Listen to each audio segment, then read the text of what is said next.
What's up, everyone? Welcome to Midnight Motivation, a real and raw podcast about motivation, entrepreneurship, and achieving success. I'm your host, Tony Peck, and today is the first episode of Midnight Motivation. So first thing I want to talk about is a little bit about the show itself. I'm joined here with my production manager and lifelong friend of mine, Michael Capozzi. Mike, say hi to everyone. What's good?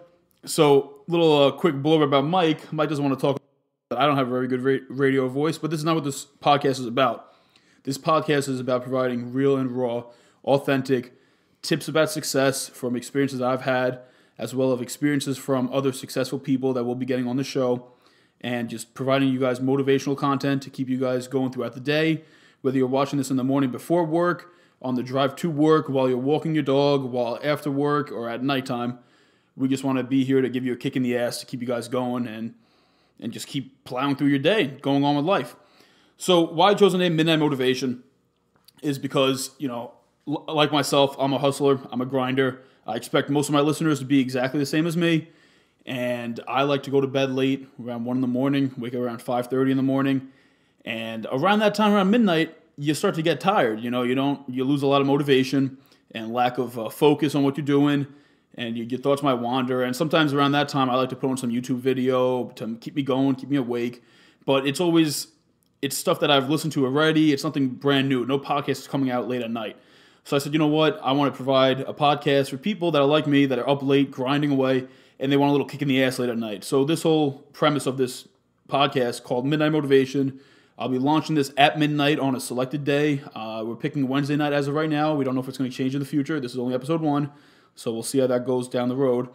But as of right now, Midnight Motivation will be dropping each podcast at midnight on Wednesday nights. And then I want to provide with you guys a short 5 to 10 minute video on a podcast for maybe 1 or 2 nights of the week. Haven't really decided on that yet. And I'll let you guys know the days that those get dropped. We're thinking 1 on Monday and 1 on Friday. And we'll see how that goes from there.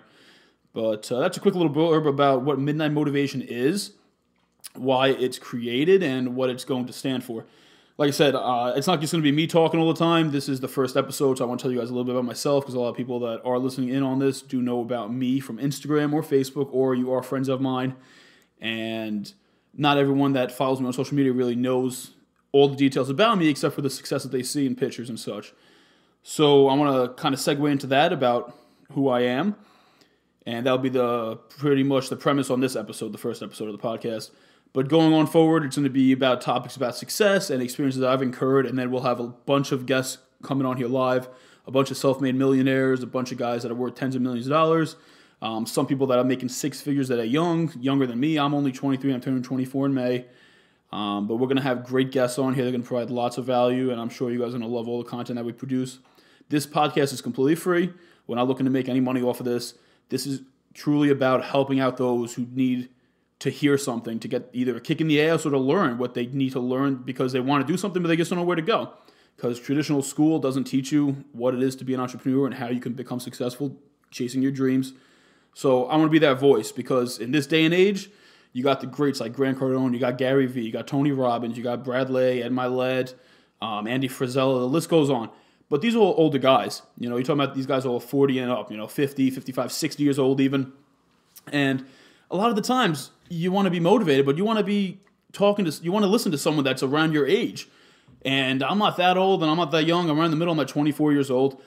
So I think having a younger voice in our generation to become one of the greats as we go on and get older is important, to listen to someone, in that age range. And I think you guys will get more value out of listening to someone around your age range, because I know what you guys are going through. But this podcast is not just for people in that age range. I want you guys to keep that in mind. If you're a stay-at-home mother, if you're a waiter that's 40, or, if you're 15 years old in high school trying to find your voice, or you can be 60 years old and you still haven't done what you wanted to do, this podcast is still for you.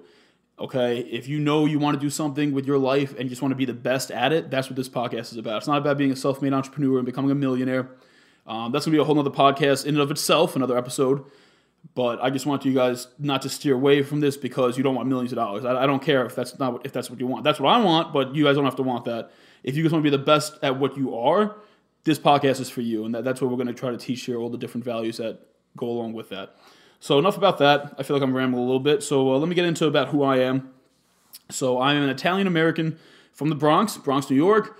All my Bronx fellows, what up? I got a bunch of you listening. Kaposi smiling at me right now. Me and him were both born and raised in the Bronx. Like I said, we're lifelong friends. I went to grammar school with him since we were young. And we didn't go to high school together, but we lived around the block from each other, so we stayed close. And then went to college together. And we were actually roommates. We both studied mechanical engineering. So we are smarter than we look, which is pretty not much to say, right? I would hope. So back to my roots. Like I said, I'm Italian-American. I'm 100% Italian.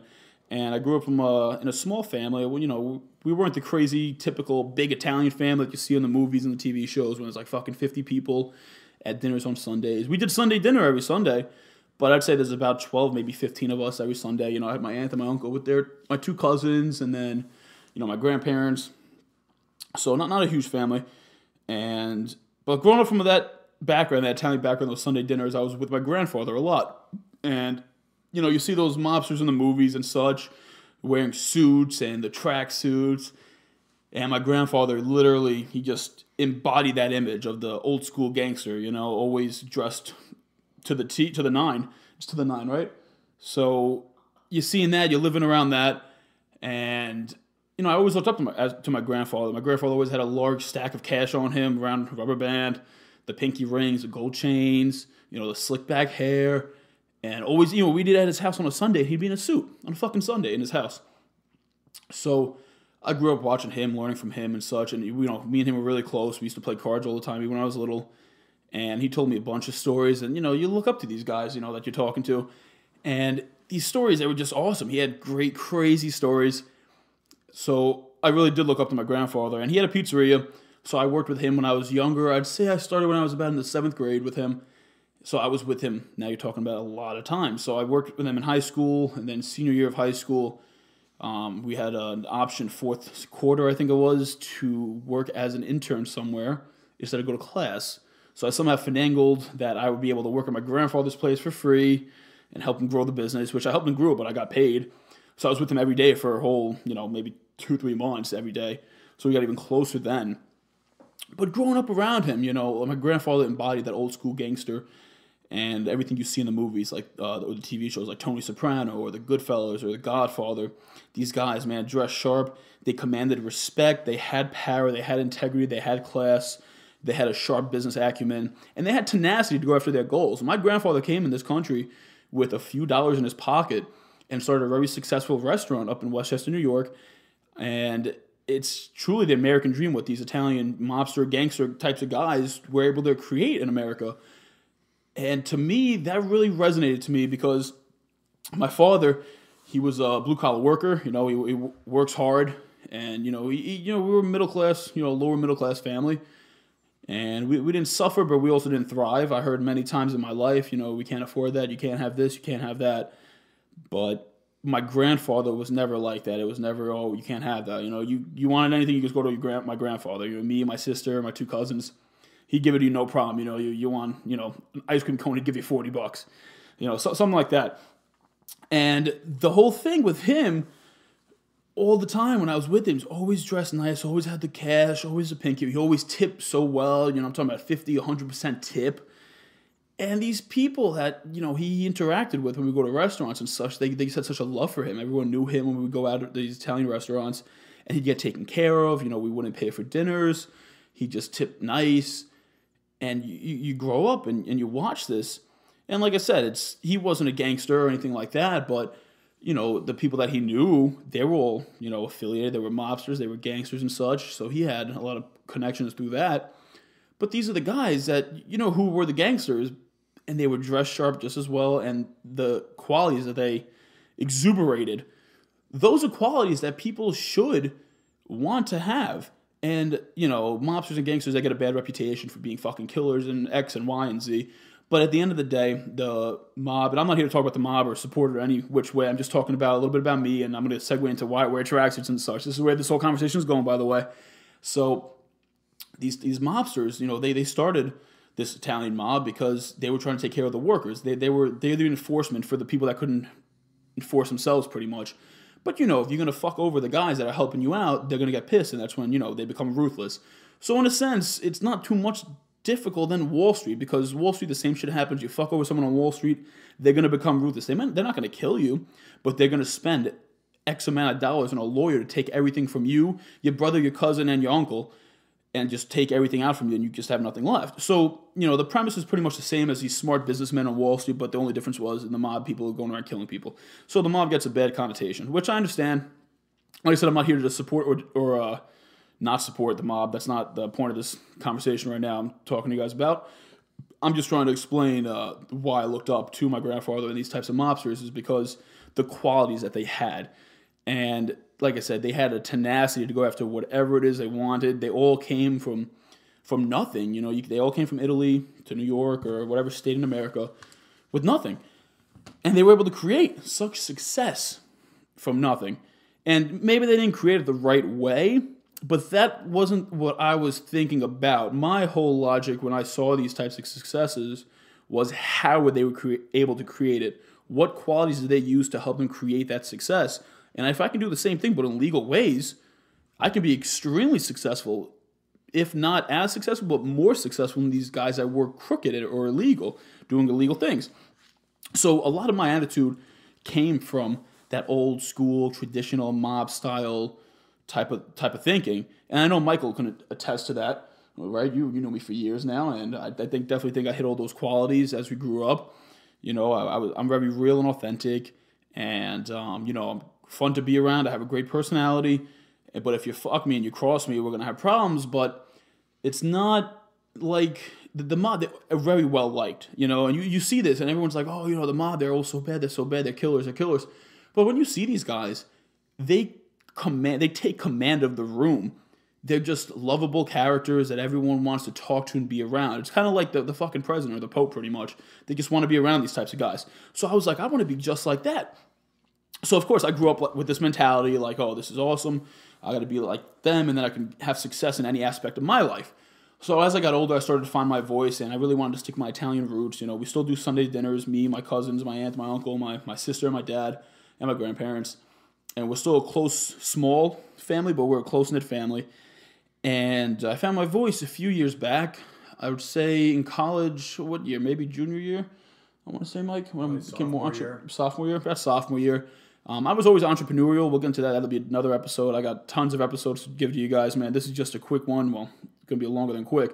But this is really about, my Italian upbringing, to be honest with you. You guys can learn a little bit about me and my mindset and logic about my roots. So about that time when I started finding my voice, I started to dress like my grandfather. And I lived like my grandfather. I always worked and I always hustled and I always had a lot of money for my age group, and it was always my money that I made. And I always carried a lot of cash on me, and, you tip well, and I was always able to afford whatever I wanted when I was younger. We're not talking about crazy things here, but, for me and my friends want to go to Applebee's, I don't have to worry about throwing in $30 for an Applebee's bill when you're, everyone else is a broke high school kid. So I started to really start to practice those, that type of lifestyle that my grandfather had that I learned and saw from him. And as we got older in college and such, I started to really get more into my Italian culture, I guess you can say. We'd eat out. Me and Michael, his dad had an Italian restaurant too, so we used to eat a lot of Italian food, and we definitely immersed ourselves together in the Italian culture. Me, way more than him. I'm more traditional than Mike is, but Mike just as strong in the Italian roots as I am. And more towards the end of college, maybe even after college, honestly, it's almost been about 2 years. What are we in, April 2018? Yeah, April 20th. I graduated college May of 2016. And that's when I started, I was like, what, I need to find my voice and what I dress. So I started wearing the tracksuits in the wintertime, and I would wear the nice suits when we go out somewhere nice, or, like a nice pair of dark slacks and a dark polo. And, I got all my jewelry on, my rings, my bracelets, my chains, my nice watch, at least $1,000 in cash at all times, a nice gold clip. My grandfather used to have the rubber band. I did that when I was younger, but then, you upgrade as you get older and you make some more money. And the whole thing is, when people see me in my tracksuit and, I drive a nice Italian Maserati, I got all the fucking jewelry on, I got $2, $3, $4 grand cash on me, they're all like, this kid looks like he's in the fucking mob, and people think I am in the mob. But I want to get it out there on record that I am not in the mob, I'm not affiliated with the mob in any way, shape, or form. That's not what I'm about. But what I wear and how I dress and how I carry myself, yes, it is related to what mobsters have done in the past. And as I said, this all ties back into this is what I saw when I was younger that did breed success. So that's me dressing this way to stick to my Italian roots. And that's how I do it. So me in the tracksuits and the jewelry and, the way I dress, when I do dress nice, I may not always be in a suit, but I'll wear the dark slacks with the dark polo. Because, the mobsters, they didn't wear white khakis. It just wasn't a thing. Mike could testify. He's smiling and laughing too here. And, I dress like that because that's brandability to me. That's how I brand myself. So when you think of Tony Peck, you're going to think of a large Italian guy coming out of a Maserati in a fucking tracksuit with $5,000 worth of cash.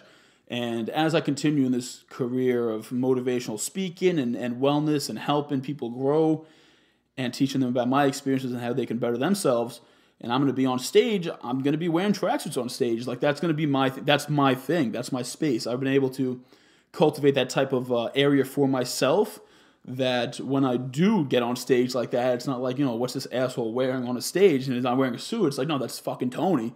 That's who Tony Peck is, an Italian kid from the Bronx, and he's sticking to his roots. And that's why I wear this type of stuff.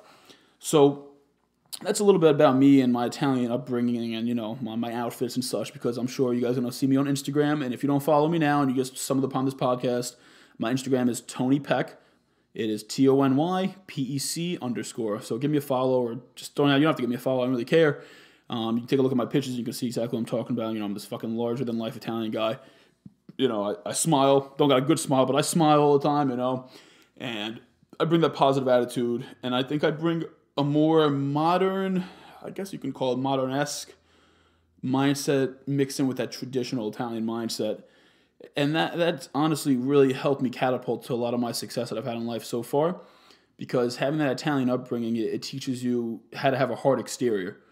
It just, I don't know how to explain it, but it's just how it is. And most people that are listening right now that are Italian, they're probably saying the same fucking thing. Like, you're at Sunday dinner, everyone's making fun of everyone, and there's a lot of screaming and yelling, and you gotta be the loudest person in the room for anyone to hear you. And, you gotta talk fast. That's why, you probably listening, you're like, this fucking kid is talking way too fast for me to understand. But that's kind of why. That's just how it was, and that's how it is, and that's how I've been brought up, and that's how I still am. So that's a little bit about me and my Italian background. How are we doing on time, Mike? How long has this been so far? About 15 minutes. About 15 minutes. Okay, cool. So I'm going to keep talking about myself, guys. That was just about my background and, what I wear and how I dress, because, a lot of people ask me questions, and a lot of people can say I'm in the mob, which, you can think what you want, but that's not the case. I have no affiliation with that. That's not who I am. So I also want to talk about a little bit more about me, and I guess we'll start with when I first was an entrepreneur, dipping into the entrepreneur space. Like I said, I'm from the lower middle class. We didn't come from money. We weren't broke though. We lived in a house. We had heat. We had food. We had water. We had clothes. We had all the necessities needed. But oftentimes, I'd ask my parents for something, and it's always, we don't have enough money for that, or there's a reason, or there's an excuse, or something, yada yada. And to me, that wasn't okay. That I didn't want to live that way, and it was nothing wrong with the way they said it to me. Like, it was because I was being bad. That's why I can't afford it, and we couldn't afford it because they just couldn't afford it and have the money for it. But I knew from that point in time when I was younger, I never want to have to say in my life, I can't afford that. So that's been a big driving factor for me as I go on my journey for financial success and financial freedom. And it was important at a younger age that I understood that. I wouldn't say around the second or third grade, I was fortunate enough to really, in my mind, I knew, what I'm learning in school and what I'm hearing at home, nothing's lining up here for me to achieve the success I want. I knew what success was. For me, at least, I wanted money. I didn't have a definitive goal. I was a little kid at this point in time. But I knew what I was learning in school had no relevance to anything in the real world. And I knew that, going to grammar school, then high school, then college, and then getting a good job, and then work until you're 55 and retiring.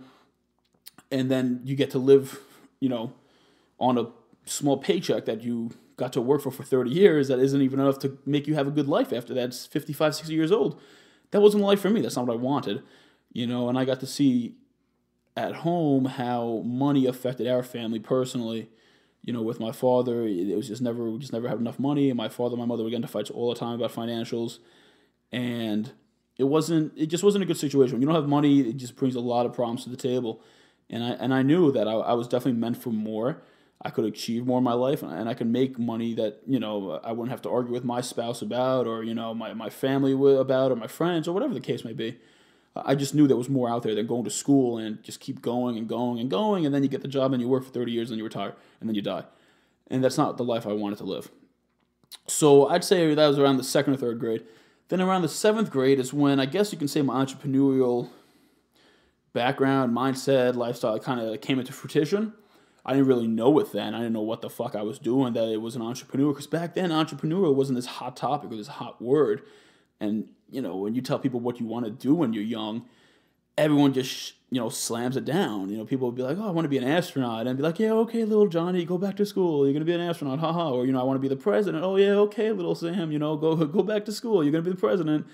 And everyone, parents and teachers, that's how they act and that's how they teach you. And that's not necessarily their fault.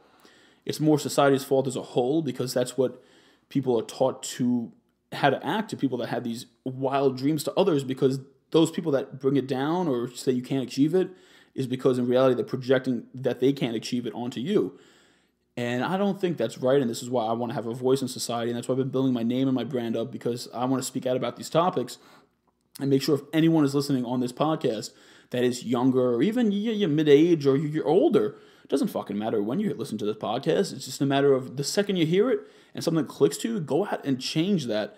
You're not crazy for thinking the way that you do, and it's not wrong to think the way that you do, to have these fucking big dreams. They're not crazy dreams, they're just big dreams. And they shouldn't be dreams, they should be big goals. So, like I said, around the 7th grade, I started to find my entrepreneurial spirit, as you can call it. I would buy, Yu-Gi-Oh cards or Pokemon cards, and I would, buy a bunch of packs, and I would sell them for more money. I'd pretty much flip them. And then, aside from that, we would, me and my best friend, PJ, he's currently in med school, we would actually go up to Pennsylvania with our parents, our mothers, to this type of fucking, what do they call, yard sale, or not, a big market, what are they called? Flea markets? Yeah, a big flea market. There you go. He got it. So a big flea market in Pennsylvania, and we buy BB guns. Now, in New York, BB guns are illegal. Can't buy BB guns in New York. So we'd buy BB guns up in Pennsylvania, and we'd bring them down, and we'd sell them for profit. And we're talking about cheap BB guns. We'd buy them for $10. We'd sell them for $50, whatever the case might be. And that's where I really started to find, there's something out there. And this is all while I was working on my grandfather's pizzeria, making, more cash as well. And then high school comes along. And in high school, I went to Fordham Prep in the Bronx. It was a really good high school. It was like $12,000 a year, really expensive. Thank God my dad put me through that school. He busted his ass, and he took a higher paying job, but he didn't like it as much just to be able to afford the school. He squeezed it out for me, and I appreciate that more than anything. And, I was really lucky and fortunate to go to that type of school. But the school, I'd say majority of the kids, 50, 60%, they came for money. These are kids that lived up in Westchester, New York, which, if you're from New York, you understand what I'm saying. If you're not, Westchester, New York is just an area in New York that you got money, It's up in the, rural, suburban, what the fuck's it called when you're in the city?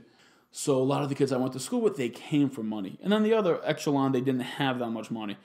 So I was kind of like in between, of course, the fucking middle class. And so with that, there was a lot of opportunity, because these kids have money to spend because they got mommy and daddy's money. So it definitely opened up opportunities to make money while you're in school. So now me and PJ, we kept on doing this BB gun thing in high school.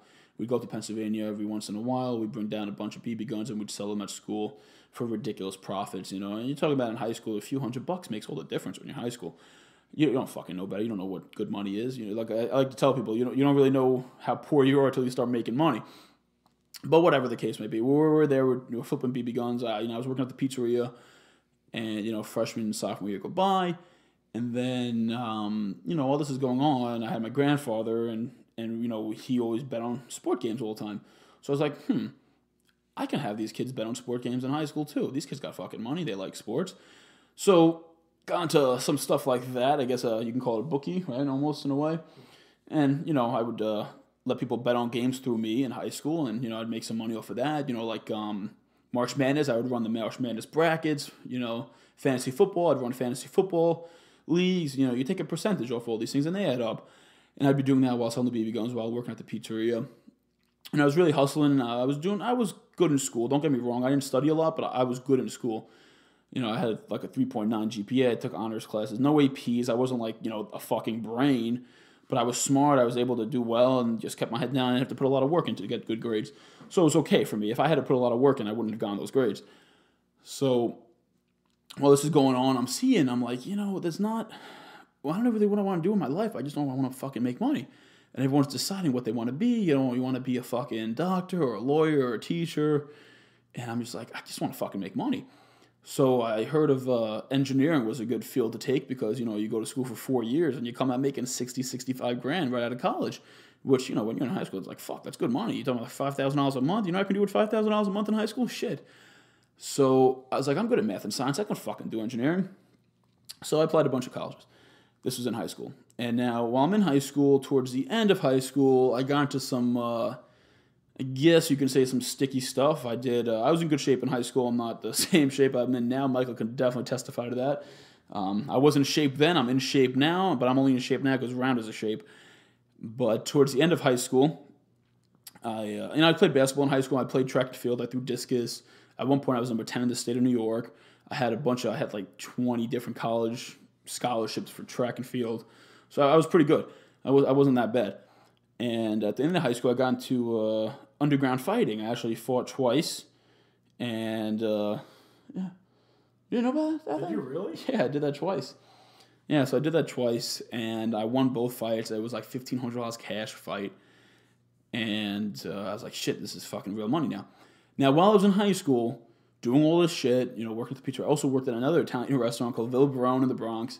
And I was a busboy, and I was making cash there on the weekends. And I get all this fucking, I'm in high school. I had a nice fat stack saved while I was in high school. For a high school kid, all money that I made on my own. So I went to college with some nice cash. And I got into Manhattan College in the Bronx, another school. It's a college just in the fucking Bronx, another school, I don't know why I said that. But they were known for engineering. So me and Mike Capozzi, who's sitting here with me, the production manager, we both went there for engineering. And I was going to do civil engineering at first. But, I didn't fucking, once we started, I was like, what if I don't want to do building bridges and tunnels my whole life? I'll do mechanical engineering. It's more broad. And Michael was also doing mechanical engineering at the time. So that was a good transition. That was nice. I had him in mechanical engineering. But I actually didn't room with him freshman year. Funny story. Freshman year at college, I roomed with one of our other close friends, me and Mike's close friend. I'm not going to say his name because I'm not about that, but I roomed with him freshman year, and we got into a little bit of a sticky situation, I guess, over his girlfriend at the time, who I thought was and still is a bitch.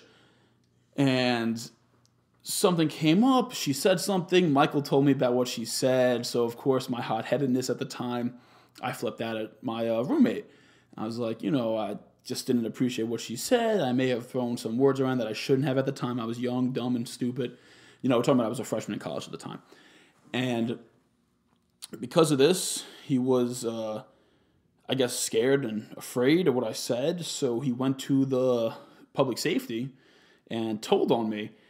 And he actually used my text message that I sent him as incriminating evidence. And I actually had 2 restraining orders on campus for him and his girlfriend at the time.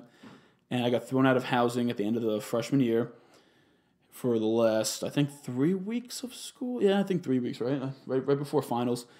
So that was just a crazy time. And luckily enough, my house was close enough that I was able to commute back and forth within 20 minutes. So I didn't have to, pick up and just stop school, for 3 fucking weeks during final time for the first year of college.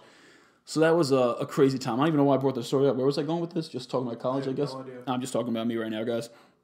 So after that, I applied to a few jobs in the city. I didn't really get accepted to any of them. I got one interview, and they didn't hire me, obviously. So during that time, I said, you know what, fuck this. If I'm not going to work at, an engineering company in the summer, I'll start my own thing while I'm working at the pizzeria and the restaurant. So I had this idea to start a lip balm company. It was a natural and organic lip balm called TLC for Tony's Lip Care. And I brought it up to the head of the chemical engineering department because became close with the lady. That's just how I am. I'm personable. I like to network, and I like to talk to people, meet them, and grow my relationships with them. So I was close to the head of the chemical engineering department, but I was a mechanical engineer. And she thought I had a great idea. She loved my entrepreneurial spirit. And she's like, you know what? The school will sponsor you. You know, we'll buy your first batch of ingredients and you can use the lab to make your product. I said, that's fucking fantastic, because I was going to be making it in my kitchen at home. So I get my first batch of ingredients and I start making the formula in the lab. I'd say it took me about 3-4 weeks. You know, I was there for every day, like most of the day. You know, and then when I wasn't there, I was working at the restaurant or pizzeria at nighttime to close up. And I finally came up with my formula. And I made these, I used these oval tubes instead of the typical circle tubes, and it was a nice black color. I got what I thought was a high-end looking label, black label with gloss, shiny, etched lettering. And I had 4 flavors, you know, original, strawberry, peppermint, and tinted. And I kind of hit the ground running with that. I started when I had that company, and I was literally going door to door selling lip balm tubes. And back in college, Mike could attest to this, I was a big fucking son of a bitch. I weighed like 250 pounds. I was bench pressing like 300 pounds for reps. I was a fucking force to be reckoned with. And I would go dorm room to dorm room in my guinea tee selling these fucking lip balm tubes. And people would fucking buy them. I would sell them for $5 a pop or 3 for 10. And just fucking bringing in cash, you know, making money, working. I was also at the restaurant. I was also at the pizzeria. And also, this is also freshman year. I was a bouncer for one of the bars near the school, and while I was being a bouncer, some nights when I was bouncing, I was making $400 or $500 a night cash. I had money overflowing out of my pockets when I would leave those bars, and I would work one night a week for like 4 hours. We're talking about, so I was doing pretty well in high school, you know, making good money, and I didn't have an actual fucking engineering job. I was just hustling and grinding, you know. And I knew I got to make money because I took out all these student loans for this college. You know, someone's got to pay it back. So now, towards the end of freshman, like I said, this is the freshman year summer is when I started the lip balm company, and I was going door to door in the summertime selling the lip balm. And then sophomore year comes around, and I'm still doing the lip balm company, and I'm going dorm room to dorm room while I'm in school. I was going to trade shows. I'd pay $50, $100 for a table. I'd pop up some lip balms. I'd sell them. You know, I'd make $50, $100 profit, and it would be a few hours on a weekend while I wasn't at the restaurant at night or at the pizzeria. Or I wasn't bouncing. I was doing all these crazy fucking things. And I was in engineering school. And like I said, I'm not the best in the school by any means. But the one thing about me is I have a personality. And a lot of people tend to like me for whatever the reason may be. And I'm really good at networking. So because of that ability, I was closer to everyone in my department, the engineering department. I was closer to all the kids on campus. I was the bouncer. You know, I'm a freshman in college. Everyone on the fucking campus knew who I was because I was just Tony the bouncer.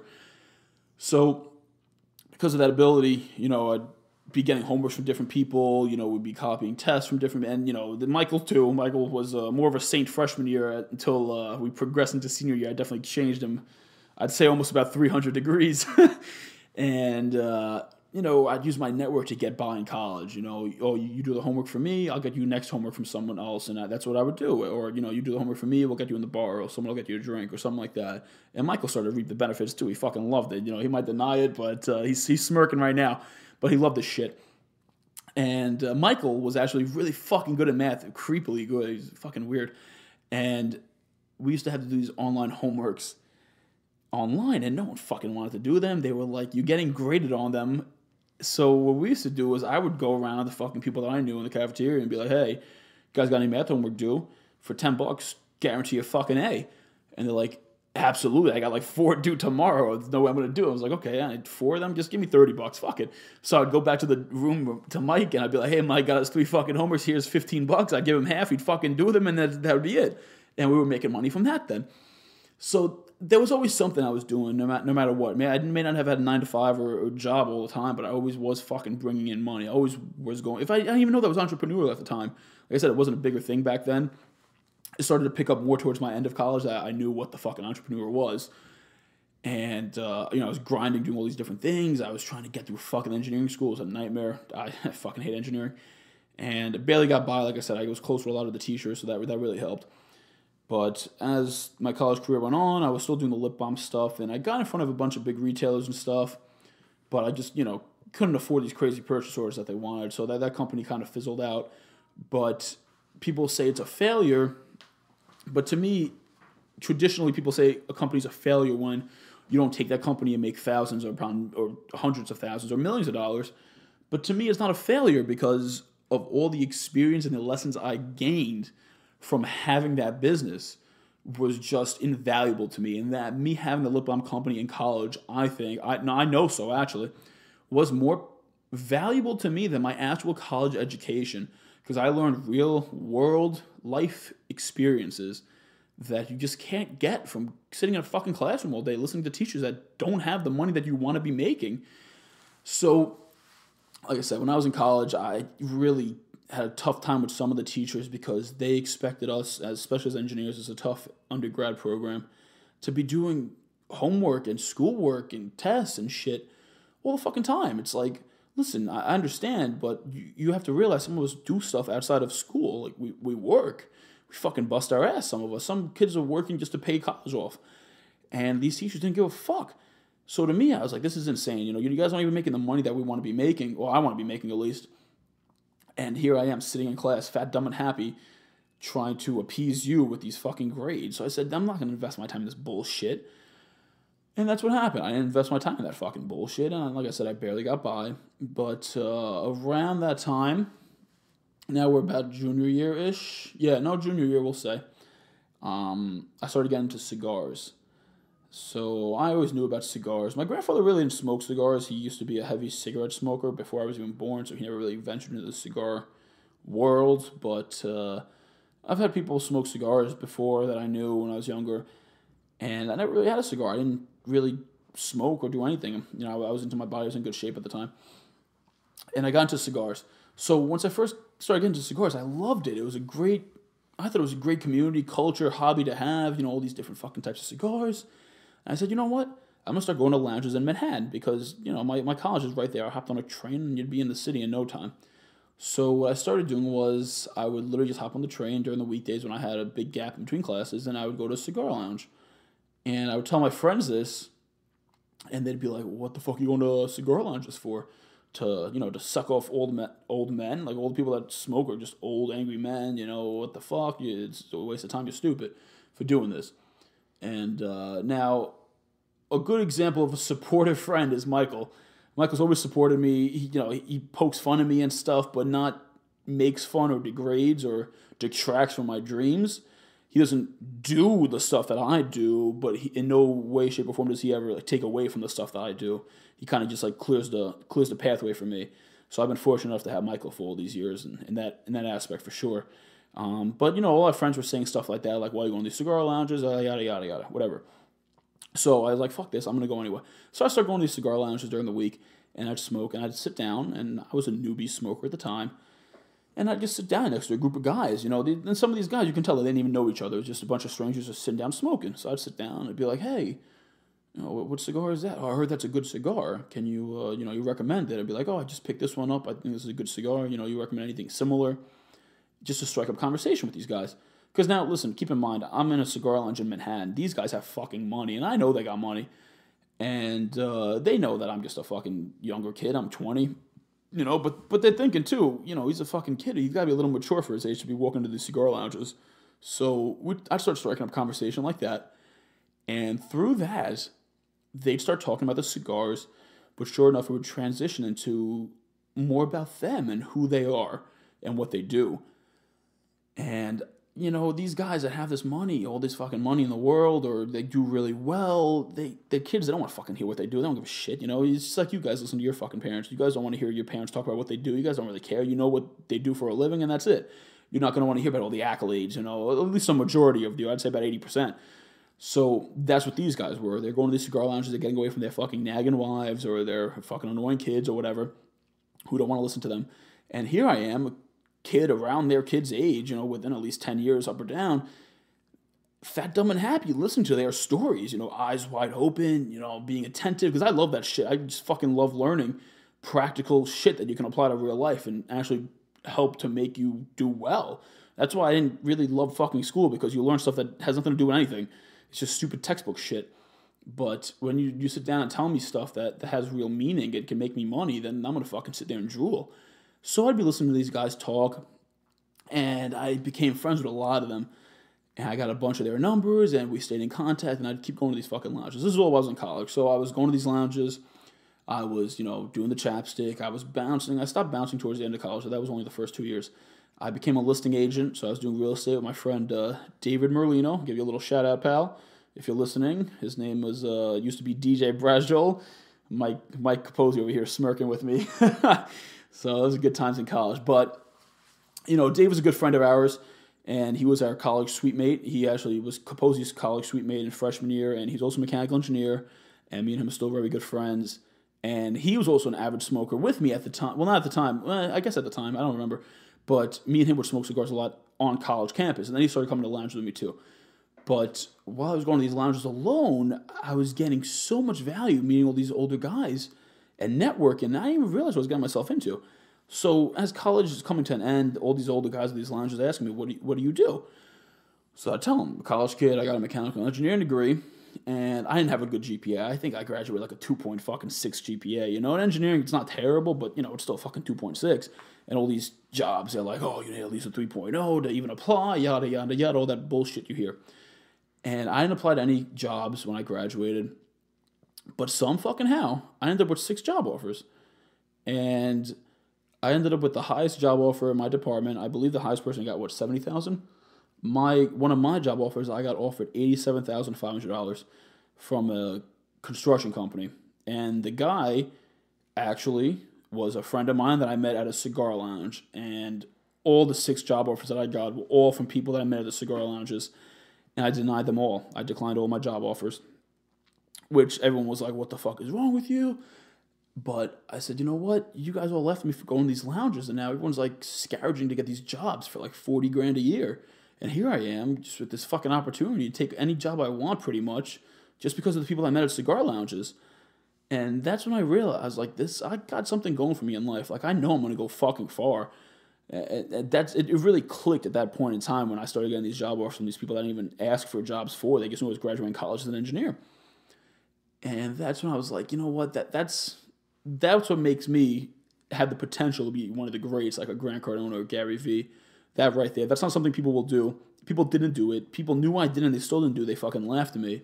But I still did it. And because I did it, I had all this opportunity.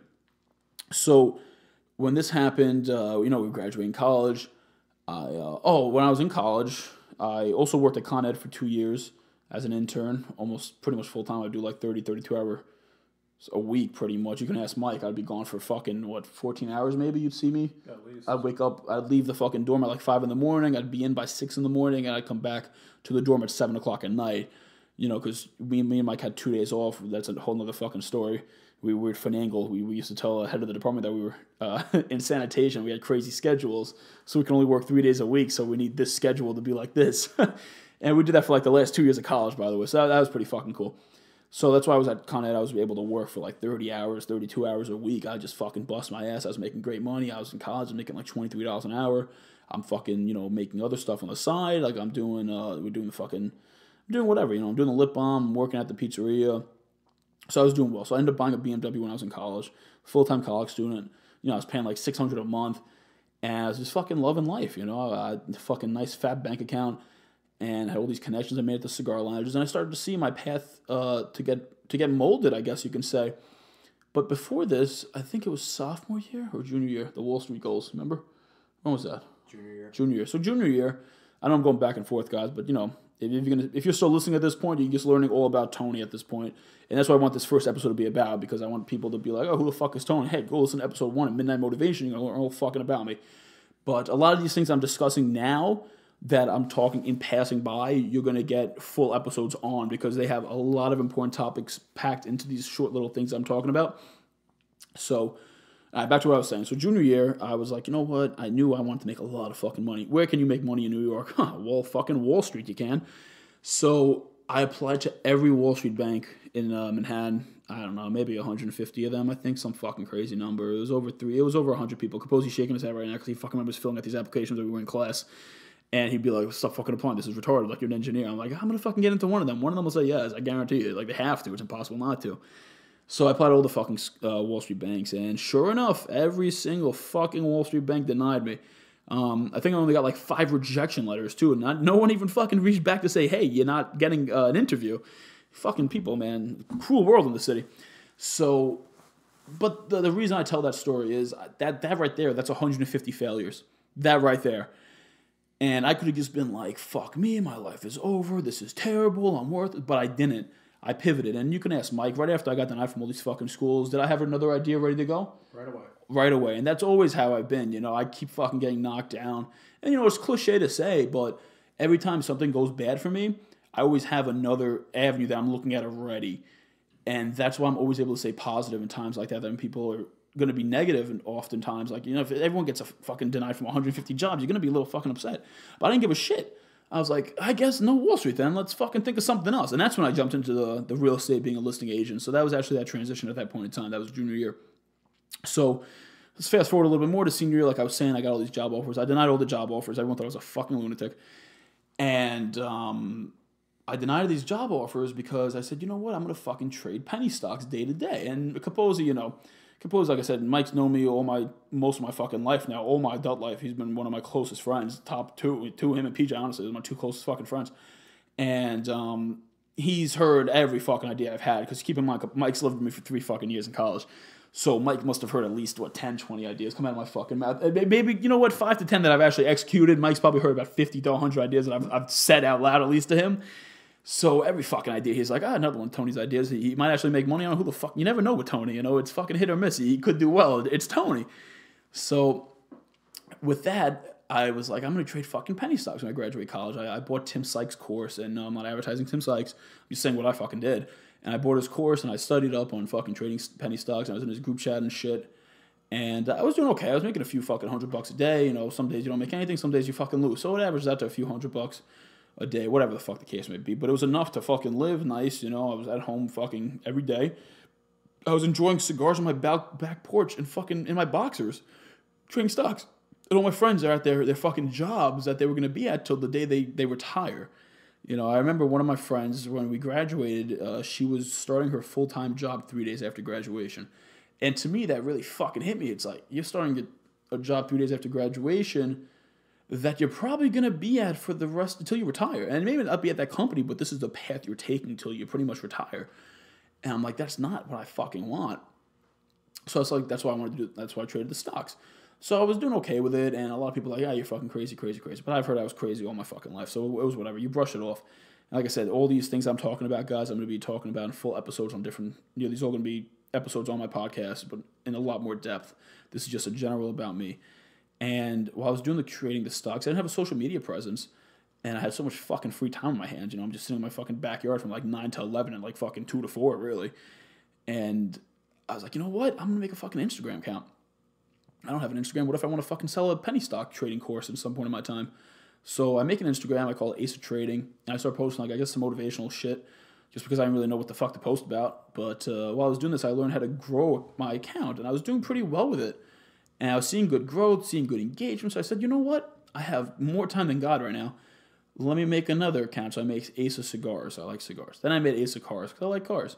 Then I made Ace of Fitness, Ace of Luxury, Ace of Watches, Ace of Fashion, Ace of Beauty, Ace of fucking Travel, Ace of Photos, Ace of Cuisine. Next thing you know, I had 13 fucking accounts. So now I have all this time, but now my time's starting to fucking thin because growing these accounts ended up taking more time than I anticipated. And I had all these 13 accounts, and I took them from 0 followers to over 250,000 followers in just 4 short months. And that is when I was doing the stocks, but I started making money on Instagram. People would reach out to me, hey, you know, can you give me a shout out or promote me? Absolutely, pay me money.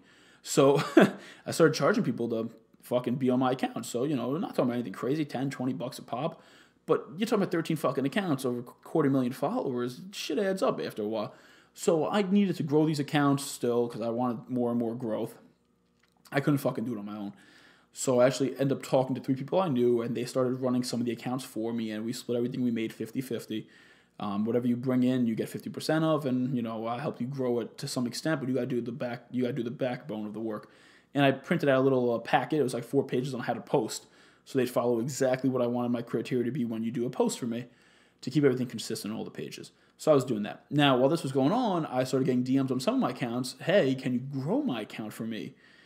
And I was like, sure, absolutely. And, you know, the first time you fucking make a sale like this, it's just like, you never did it before. So it's like, you got to really convince someone, you know, to pay you fucking money through PayPal and give you their account information. And I'm talking about like small businesses and apps. These are people that, you know, you're talking about a real deal here. So I said, sure, I'll grow your account. So, sure enough, they pay me money through PayPal, and they give me their account information. I'd grow their accounts.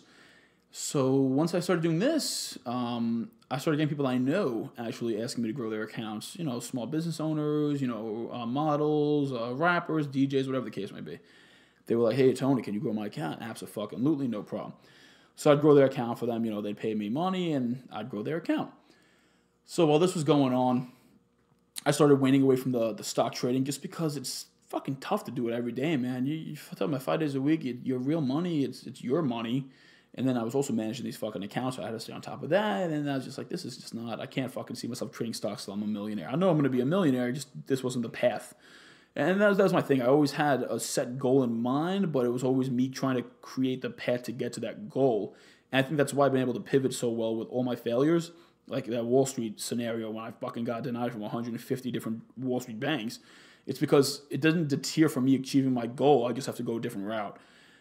So that's also important to set a fucking goal for yourself and then just keep making a path till you get to that goal. So back to what I was saying with trading stocks on the Instagram page. So the stocks were too fucking stressful for me, so I stopped trading the stocks, and Instagram started picking up. And me and my best friend PJ, he graduated college too. He wanted to be a doctor. He got denied from med school 2 times, and he wasn't working at the time. He was just with me all the time. So we decided, let's get a fucking real estate license. We love $1 Million Listing. I fucking love $1 Million Listing LA. Josh Altman, shouting you out right now, pal. One day you're going to be on my fucking podcast telling me about your success stories. I love you, man. You're a fucking beast. But getting a little sidetracked here. But me and PJ, we go to take our fucking real estate license exam. We studied it online for like 3 weeks. We banged it out. We were at cigar lounges every fucking night studying. You can, it's a funny story, but, we were up late at night studying, fucking drinking espresso, smoking cigars.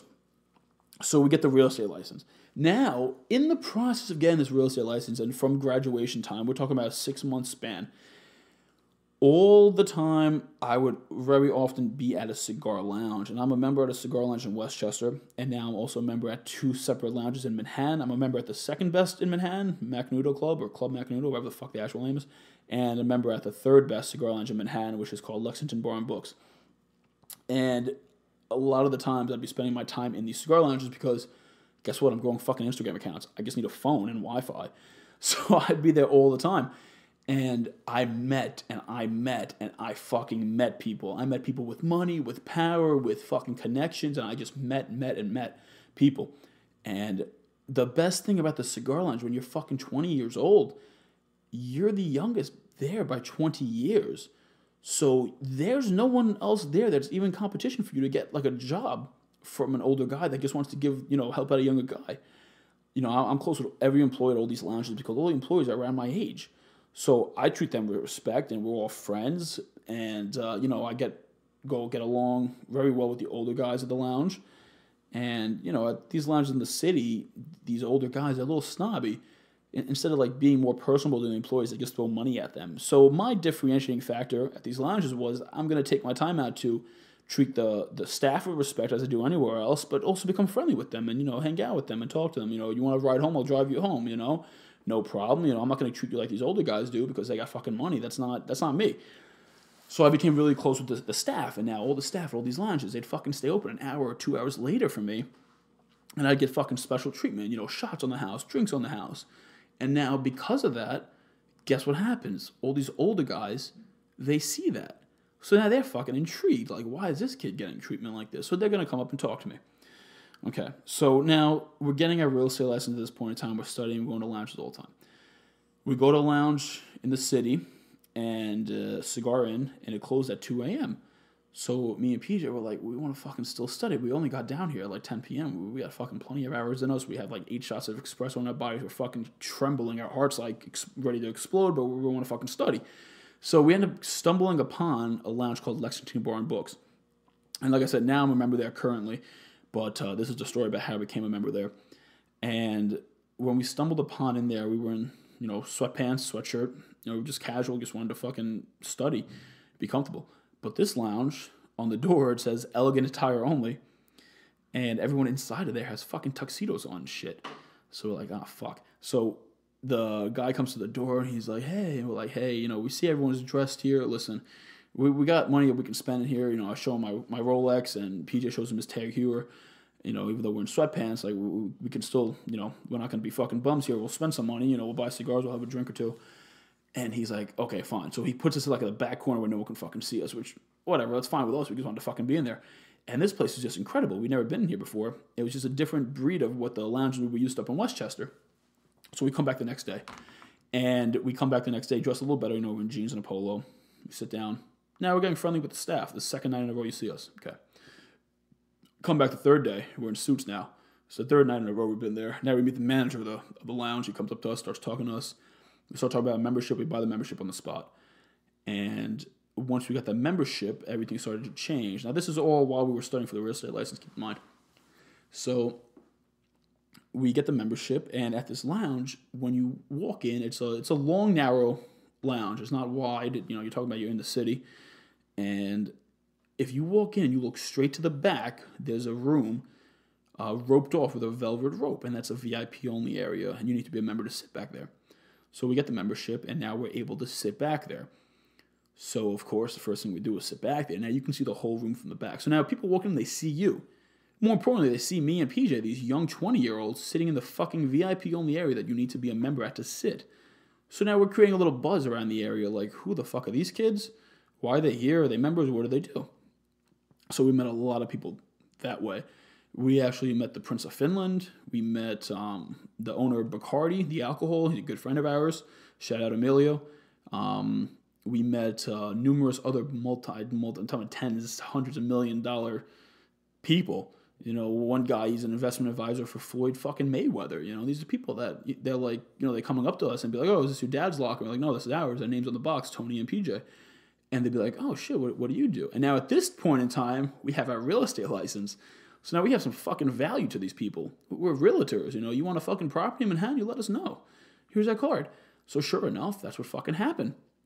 They were using us to do real estate, and so were people in the other lounges that we would go to.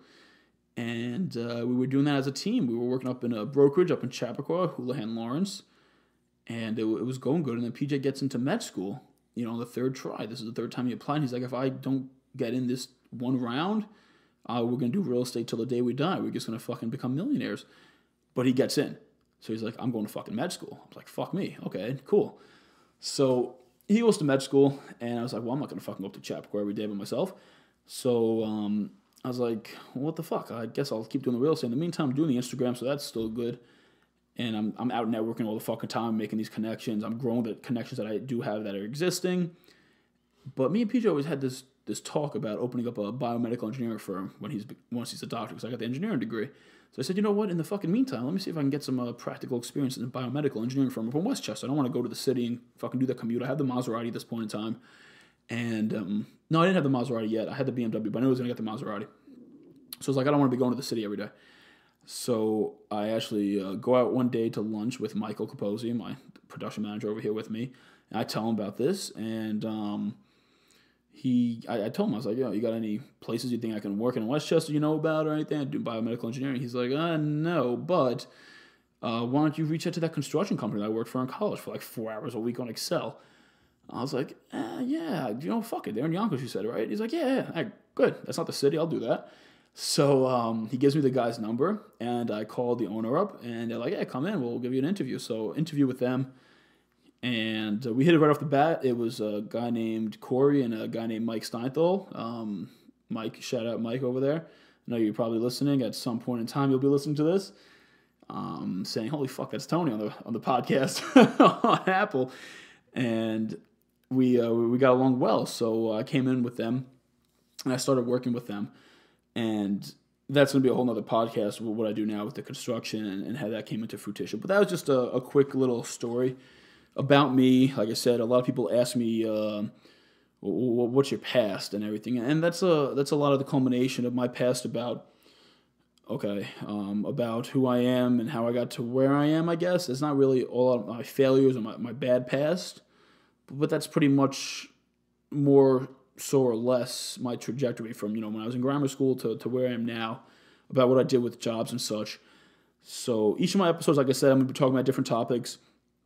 one topic I'll talk about just what happened with me with cigars, what happened to me when I learned, with all my failures, how I learned from them. One episode about networking, one episode about sales, and like I said, I'm going to get a bunch of different people on here.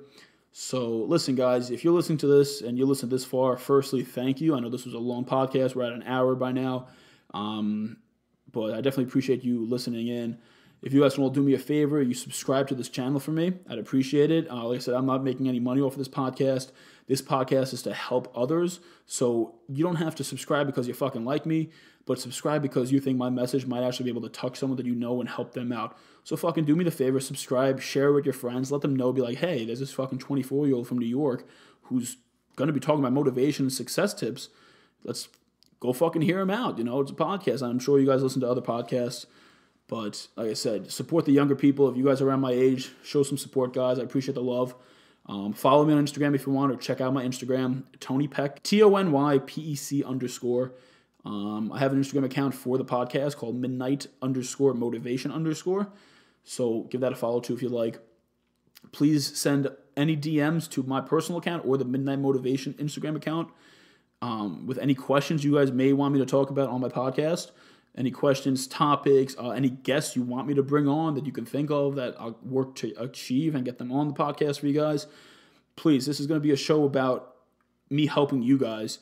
So whatever the fuck you guys want to learn about, you need to tell me so I can explain to you whatever I know about that subject. And I may not know about everything you guys ask me, but I'm sure by the time I get all these other guests on, they'll be able to help us out with those types of topics. So this is going to be a really interactive podcast. Like I said, follow me. Please, please, please just subscribe and share this podcast with others. Like I said, just get this message out there. Let's help everyone go after their dreams and actually achieve them. Let's not make them dreams. Let's make them fucking goals and let people get after them and go for more. And you never know who that person that I help is able to help, and so on and so forth. So that's the whole mission here. So like I said, guys, subscribe it, share, and I will be talking to you guys on the next podcast. Thank you for listening. Peace.